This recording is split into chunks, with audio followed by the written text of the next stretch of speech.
Hello friends, welcome to our YouTube channel the age of science. आज हम इस video में केमिस्ट्री के 10 ऐसे क्वेश्चन कराने जा रहे हैं जो पिछले टीजीटी या पीजीटी के एग्जाम में ट्रेंड हुए हैं। यानी कि टीजीटी और पीजीटी एग्जाम में ये क्वेश्चन पूछे गए हैं।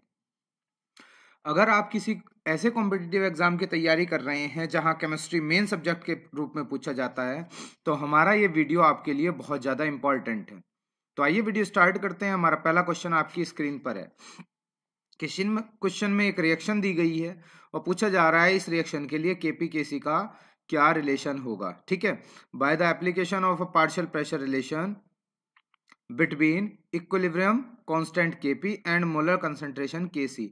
जो आपकी रिएक्शन है वो ये रिएक्शन है जिस रिएक्शन का जिक्र किया गया है। रिएक्शन कौन सी है? ये रही रिएक्शन आपकी। इसके लिए आपको बताना है कि केपी और केसी का क्या रिलेशन होगा। ठीक है, तो हम केपी और केसी का रिलेशन निकालते हैं इस रिएक्शन के लिए। देखिए क्या रिलेशन होगा केपी केसी का। रिएक्शन है CO2 plus H2 CO plus H2O। देखिए जो आपकी रिएक्शन थी वो रिएक्शन क्या थी? CO2 plus H2 arrow CO plus H2O। ये आपकी रिलेशन थी, रिएक्शन थी आई थिंक। यही आपकी रिएक्शन थी। लेकिन इसमें क्या दिया गया है? इसमें देखो ये जो दिया गया है गैसियस फॉर्म में दिया गया है। ठीक है, दोनों की दोनों चीजें काय में दी गई हैं? गैसियस फॉर्म में दी गई हैं। अगर इसकी बात करें तो ये भी गैस है, इसकी बात करें तो ये भी गैस है, इसकी बात करें तो ये भी गैस है, और इसकी बात करते हैं तो ये भी गैस है। अब जो रिलेशन होता है इन दोनों का वो क्या होता है? केपी इज इक्वल टू केसी और RT की पावर डेल्टा एन, ये रिलेशन होता है। अब क्या करें हम यहाँ से इस रिएक्शन के लिए डेल्टा एन निकाल लें। तो डेल्टा एन होता क्या है? डेल्टा एन होता है total number of gaseous product minus total number of gaseous reactant. तो देखिए यहाँ गैसियस प्रोडक्ट एक तो ये रहा, दूसरा ये रहा। कितने प्रोडक्ट हो गए? 2 हो गए गैसियस प्रोडक्ट, यानी कि 2 मोल हुए हैं। ठीक है, 1 मोल H2O का है, 1 मोल CO का है, और रिएक्टेंट साइड में भी 2 मोल हैं। तो क्या आ जाएगा यहाँ से? Delta N is equal to आ जाएगा 0। ठीक है, अब हम इस 0 की वैल्यू इस जो इक्वेशन 1 थी इस इक्वेशन 1 में पुट कर देते हैं। तो आ जाएगा यहाँ से केपी इज इक्वल टू केसी और RT की पावर डेल्टा एन। RT की पावर डेल्टा एन की जगह क्या आ गया? डेल्टा एन की जगह आपका आ गया 0। ठीक है, डेल्टा एन की जगह 0। और जब किसी भी टर्म की वैल्यू पावर क्या होती है? 0 होती है, तो उसकी वैल्यू क्या हो जाती है? 1। तो यहाँ से केपी इज इक्वल टू आ गया है केसी। जो रिलेशन बनेगा वो ये रिलेशन बनेगा, यानी कि केपी इज इक्वल टू क्या आ जाएगा यहाँ से? केपी इज इक्वल टू आ जाएगा केसी। ये आपका रिलेशन यहाँ से बना है। ठीक है, अब जब ये रिलेशन बना है तो आप बस ऑप्शन में देख लीजिए कि ये रिलेशन कौन से ऑप्शन में आपको दिया हुआ है। वही ऑप्शन बिल्कुल सही है। देखो तो यहाँ से जो ऑप्शन जा रहा है वो किसके साथ जा रहा है? ऑप्शन जा रहा है यहाँ से सी के साथ। ऑप्शन जा रहा है सी के साथ, तो यहाँ से क्या होगा? C is the correct answer. Question number 2, अगला क्वेश्चन है।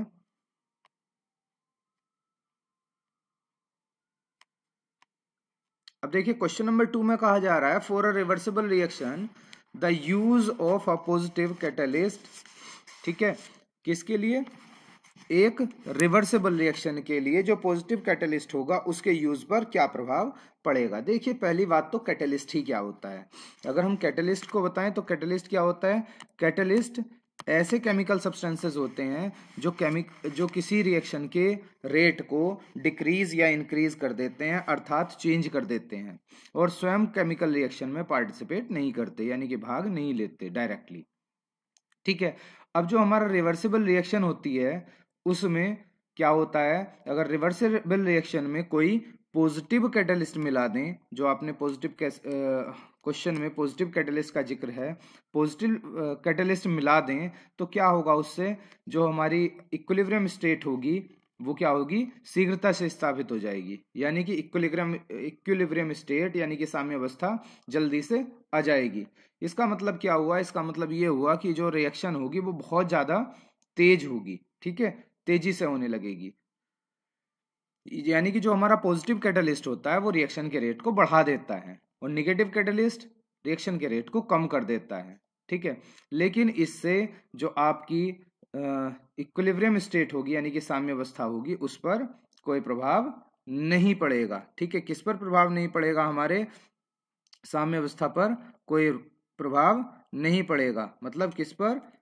इस पर, के इक्विलिब्रियम पर कोई इफेक्ट नहीं पड़ेगा। तो ऑप्शन यहां से जो जाएगा वो सी के साथ जाएगा। नेक्स्ट क्वेश्चन नंबर 3 क्वेश्चन, बहुत अच्छा क्वेश्चन है नंबर 3। देखिए कहा जा रहा है कि the pH value of 1 into 10⁻⁸ MHCl solution in water will be 1 into 10⁻⁸, है ना।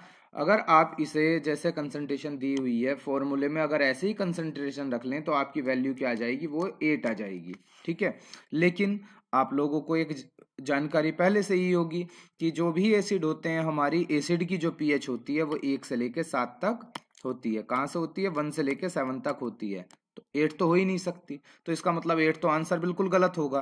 तो फिर पीएच वैल्यू क्या रहेगी? तो इसको न्यूमेरिकल की हेल्प से कराते हैं, इसको न्यूमेरिकल बना के कराते हैं। कैसे है कि कौन सा कंपाउंड दिया गया है आपको? यहाँ कंपाउंड जो दिया गया है वो दिया गया है HCl। कौन सा कंपाउंड दिया गया है? HCl। और इसको आयोनाइज किया करने पर आपको जो मिलता है वो क्या मिलता है? H पॉजिटिव और प्लस Cl निगेटिव, ठीक है। अब यहां से HIN की जो कंसंट्रेशन आपको दे रखी है वो दे रखी है, कितनी दे रखी है? 1 इंटू 10⁻⁻8। लेकिन अगर सॉल्यूशन एक्वस है तो इसमें क्या करना पड़ेगा? 1 इंटू 10⁻⁻7 जोड़ना पड़ेगा न्यूट्रलाइज करने के लिए, ठीक है। ऐड कर दिया। अब ऐड करेंगे तो ऐड करने के लिए यहां से आ गया 0.1 इंटू 10⁻⁻7 प्लस 10⁻⁻7। अब -7 हम क्या करते हैं? यहां से जो पावर -7 लिखी है बार बार, इसे क्या करते हैं? कॉमन ले लेते हैं। 10⁻⁻7 को मैंने कॉमन ले लिया यहां से, तो क्या बचा? इंटू 1.1, ये बच गया ना। अब क्या करते हैं यहां से? अब आ जाएगा आपका जो वैल्यू आ गई 1.1 इंटू 10⁻⁻7 m, ये आपकी वैल्यू आई है। अब बस पीएच का फॉर्मूला लगा दीजिए आप। जो पीएच का फॉर्मूला होता है, पीएच का फॉर्मूला क्या होता है? PH is equal to minus log active concentration of HIN, ये फॉर्मूला होता है। यहां से इसकी पीएच निकाल लीजिएगा, माइनस लॉग 1.1 इंटू 10⁻⁻7। लॉग को यहां से सॉल्व कर लेंगे, माइनस लॉग 1.1 माइनस 7 लॉग 10, ठीक है जी।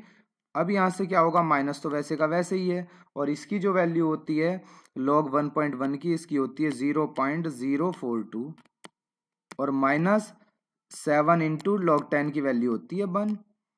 तो यहां से क्या आएगा? माइनस 0.042 माइनस 7 में से इसको माइनस करेंगे तो माइनस तो बाहर है ही, और ये भी माइनस का बचेगा। कितना बचेगा? 6.958 ये बचेगा। तो प्लस का कितना आ जाएगा? 6.958, यानी कि ये पीएच वैल्यू आएगी हमारी। अगर हमारी HCl की कंसंट्रेशन दी हुई है 1 इंटू 10⁻⁸, यानी कि 7 से थोड़ी सी कम आएगी। अब देखते हैं क्या एग्जैक्ट आंसर दिया है या ऐसे ही दिया हुआ है। तो देखो एग्जैक्ट आंसर तो है नहीं, क्या दिया हुआ है यहाँ? 7 से थोड़ी सी कम। तो यानी कि जो आपका आंसर रहेगा यहाँ से आंसर ए जो जाएगा वो बिल्कुल करेक्ट आंसर जाएगा। क्वेश्चन नंबर 3, क्वेश्चन नंबर 3 पर चलते हैं। क्वेश्चन नंबर 3 में कहा गया है in the following reaction, reaction दी गई है एक बोरिक एसिड की, यानी कि बोरिक एसिड की वाटर से रिएक्शन कराई गई है, ठीक है। ये बोरिक एसिड को कैसे लिख के आता है? H, ये BOH का होल थ्राइस भी लिखा हुआ आता है, और क्या लिखा हुआ आ सकता है? H3BO3, ये भी लिखा हुआ आ सकता है। इसकी जब वाटर से रिएक्शन कराते हैं तो ये बना है, देखिए रिएक्शन में ही देख लीजिए आप, बोरिक एसिड ने क्या किया है, वाटर से OH निगेटिव को एक्सेप्ट कर लिया है, यानी कि गेन कर लिया है, ठीक है। और जो भी कंपाउंड OH निगेटिव को गेन करता है तो वो कार्य करता है एसिड का, ठीक है। अगर H आयन को गेन करेगा तो किसका करेगा, बेस का, लेकिन इसने किसको किया है, OH आयन को गेन किया है, तो ये काहे का काम कर रहा है, यहाँ ये एसिड का काम कर रहा है, तो आंसर जाएगा यहां से ए के साथ, ठीक है। नेक्स्ट क्वेश्चन पर चलते हैं, नंबर 5 पर। देखिए 5 क्वेश्चन जो है आपका वो कहां से लिया गया है, 5 क्वेश्चन लिया गया है आपका इक्विलिब्रियम चैप्टर से, क्लास 11 के, और इसमें सॉल्युबिलिटी प्रोडक्ट का कुछ जिक्र किया गया है। क्या कहा गया था, solubility of A2B3 is x मोल पर decimetre cube, it's solubility product is, यानी कि यहाँ एक पहले तो हम रिएक्शन लिख लें कि रिएक्शन क्या होने वाली है। रिएक्शन है आपकी A2B3, और ये क्या दे रहा है, अगर इसको आयनाइज करेंगे तो ये देगा 2A3 positive plus 3B2 negative, ठीक है। इनिशियली इसकी जो सॉल्युबिलिटी दे रखी है वो कितनी दे रखी है, 1, तो इनिशियली इसकी हो जाएगी 0। अब मान लिया फाइनली इक्विलिब्रियम पर इसकी जो सॉल्युबिलिटी है वो क्या हो जाए, 2x हो जाए, सॉरी 3x होगी इसकी, क्योंकि 3 मोल्स हैं। जितने मोल्स यहाँ होते हैं, यहाँ जो मोल्स होते हैं वही बताते हैं कि कितनी सॉल्युबिलिटी लेनी है। तो x तो हमने मान ली, लेकिन कितनी मानी जाएगी, 3x। इसमें कितने हैं, 2x हैं, ठीक है। तो अब क्या करते हैं, बस KSP का फॉर्मूला लगा दें, KSP यानी कि सॉल्युबिलिटी सॉल्युबिलिटी प्रोडक्ट का KSP इज इक्वल टू क्या आ जाएगा, प्रोडक्ट पर डिपेंड करता है, बिग ब्रैकेट A की पावर 3 और उसकी भी पावर 2, जो मोल्स होते हैं वो पावर में चले जाते हैं, B की पावर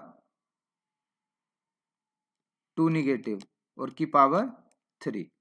अब देखो इसकी जो सॉल्युबिलिटी दी गई है वो 2x है, 2x स्क्वायर, और इसकी जो सॉल्युबिलिटी है वो क्या है, 3x, 3x की पावर 3। तो इसका जब स्क्वायर करेंगे तो आ जाएगा 4x स्क्वायर, और इसकी जब करेंगे तो क्या आ जाएगा, 27x क्यूब, और इनकी जब सबकी मल्टीप्लाई करेंगे तो आपका क्या आ जाएगा, 108x की पावर 5। यानी कि यहां से जो आंसर जाएगा आपका वो किसके साथ जाएगा, वो जाएगा ऑप्शन बी के साथ। क्वेश्चन नंबर 6, अगला क्वेश्चन जो है वो क्वेश्चन नंबर 6 है, और 6 क्वेश्चन में क्या कहा जा रहा है, 6 क्वेश्चन भी एक पीजीटी के लिए बहुत बेहतरीन क्वेश्चन है, बहुत ज्यादा ट्रेंड होता है, ट्रेंडिंग क्वेश्चन है। Which one of the following represents structure of methyl orange, यानी कि मिथाइल ऑरेंज की स्ट्रक्चर ढूंढनी है, इसमें से कौन सी है। देखिए मिथाइल ऑरेंज के लिए सबसे पहले आप ये चीज देख लीजिएगा कि कहाँ बेंजीन में, बेंजीन के दो बेंजीन के बीच में N डबल बॉन्ड N है, वही सबसे सही होगी, ठीक है। तो ऐसा तो पहले में ही है, लेकिन पूरा फॉर्मूला भी देखना है। तो पूरे फॉर्मूले में बेंजीन में यहाँ क्या होता है, N के ऊपर 2 CH3 होते हैं, और इधर क्या होता है, SO3 Na होता है। तो पहला ऑप्शन ही आपका सही हो जाएगा। देखिए दूसरे में N डबल बॉन्ड N नहीं है, तीसरे में भी N डबल बॉन्ड N नहीं है, और चौथे में भी N डबल बॉन्ड N नहीं है। तो क्या रहता है, एजो बेंजीन बीच में बनती है इसके तो N डबल बॉन्ड N होना चाहिए। नेक्स्ट क्वेश्चन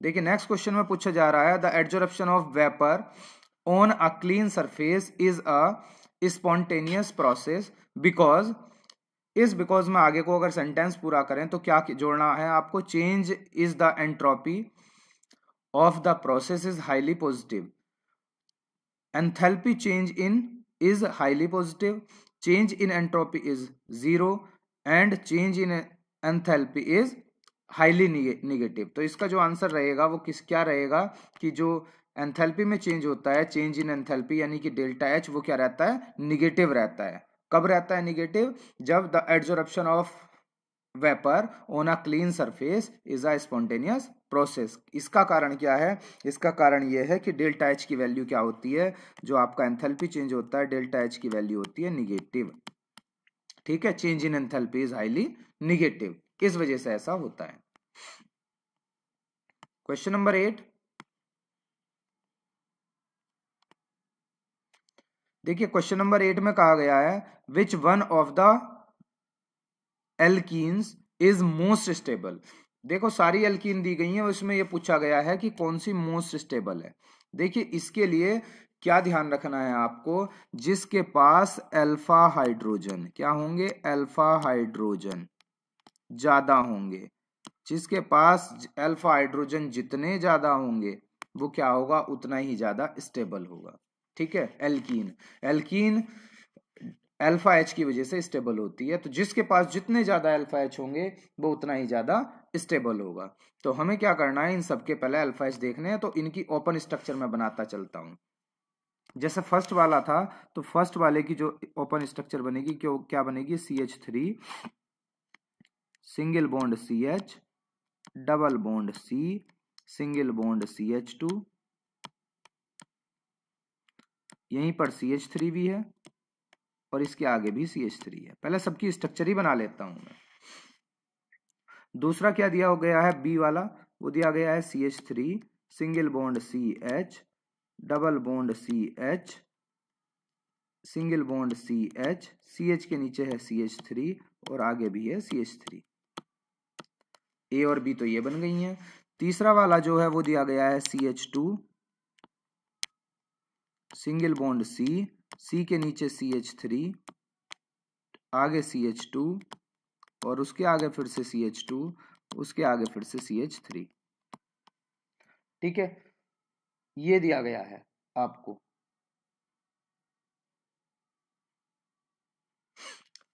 चौथा क्या दिया गया है, चौथा दिया गया है CH3 सिंगल बॉन्ड C, नीचे भी CH3, आगे डबल बॉन्ड C और इसके आगे भी CH3 और इसके नीचे भी CH3। अब यह कहा गया है कि अल्फा एच किस में ज्यादा है। अब देखिए अल्फा एच की एक पहचान है, अल्फा एच की पहचान कैसे करेंगे आप, अल्फा एच की पहचान करने के लिए आप जो आपका ग्रुप है उसे बंद कर दीजिए, ये ग्रुप को छोड़ दिया। अब ग्रुप से जो अगला कार्बन होगा वो कौन सा कार्बन होगा, अल्फा कार्बन होगा, और उस पर जो हाइड्रोजन होंगे वो अल्फा हाइड्रोजन होंगे।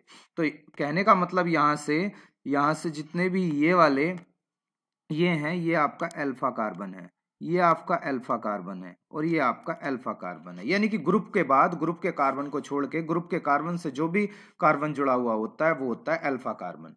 ठीक है, तो इन सब में ऐसे ही यहाँ ये वाला अल्फा है, यहाँ ये वाला अल्फा है। ठीक है, यहाँ जो अल्फा आएगा आपका, डबल बॉन्ड कहाँ था इसमें, डबल बॉन्ड स्टार्टिंग में ही था, छूट गया है, 1 मिनट, ये वाला डबल बॉन्ड था।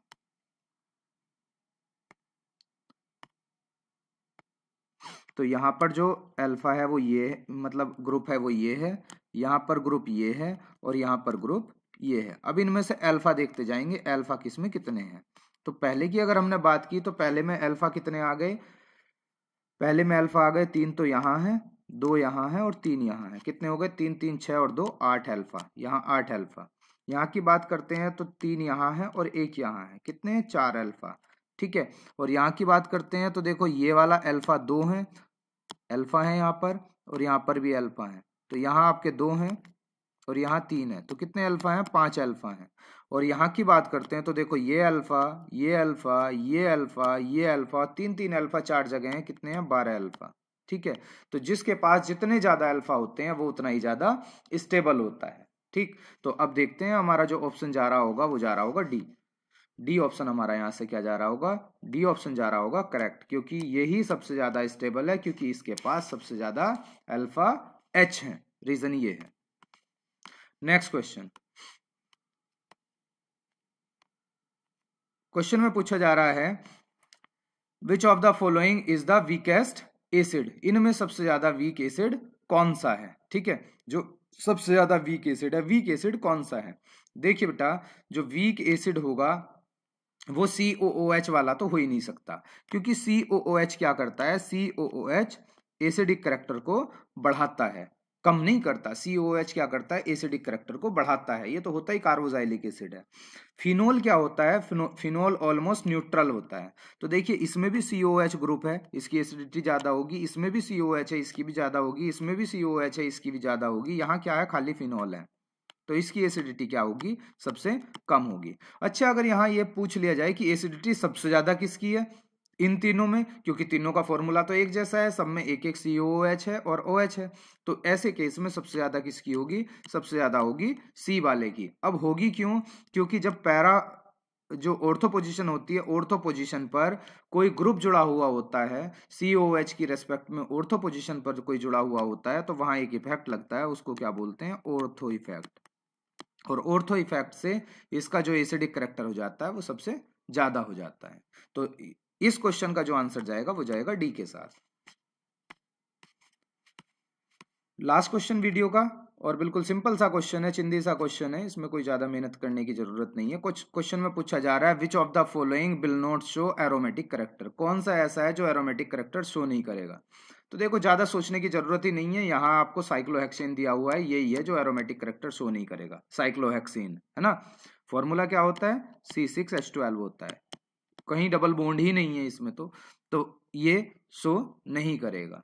ठीक है, ये हमारी वीडियो का लास्ट क्वेश्चन था। कमेंट करके बताइए वीडियो आपको कैसा लगा। जय हिंद, जय भारत, वंदे मातरम।